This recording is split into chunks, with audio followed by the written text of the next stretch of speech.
শোনো, তুমি যদি কোনোদিন সমুদ্রের মাঝখানে হারিয়ে যাও তাহলে এই ভুলগুলো কোনোদিনও করবে না। নাম্বার ১, তুমি যদি ভুলেও সমুদ্রে প্রস্রাব করে দাও তাহলে তো এই তার গন্ধে শার্ক চলে আসবে আর তোমার খেল খতম। নাম্বার ২, সমুদ্রে আটকা পড়লে সমুদ্রের পানি খাওয়ার ভুল তো একদমই করবে না, তার কারণ তাতে এত পরিমাণ লবণ আছে যে তোমার কিডনিও নষ্ট হয়ে যেতে পারে। আর ৩, তোমার কাছে যদি খাওয়ার পানি থাকে তাহলে সেটাকে খুব সাবধানে রাখবে, না হলে সেটা বাষ্প হয়ে উড়ে যেতে পারে। নাম্বার ৪, সিনেমায় যেমন দেখে প্রস্রাব পান করার কথা ভুলেও করবে না, তাহলে তোমার জীবন এখানেই শেষ।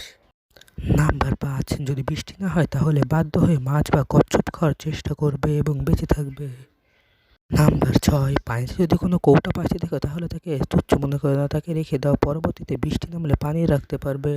নাম্বার ৭, তোমার কাছে যদি কোনো কাপড় থাকে সবসময় তোমার মাথাটা ঢেকে রাখবে, না তাহলে বেশি ঘাম ঝরবে। নাম্বার ৮, তোমার হাতে যদি কোনো ক্ষত থাকে তাহলে সেটা পানিতে ভেজানোর ভুল কখনোই করবো না, না হলে লবণের জন্য তোমার হাত আর বেশি ধার নয়। তোমার কাছে যদি কোনো জিনিস থাকে তাহলে সেটা ফেলে দেওয়ার ভুল একদমই করো না, কারণ এই সময় ওই জিনিসের অনেক দাম।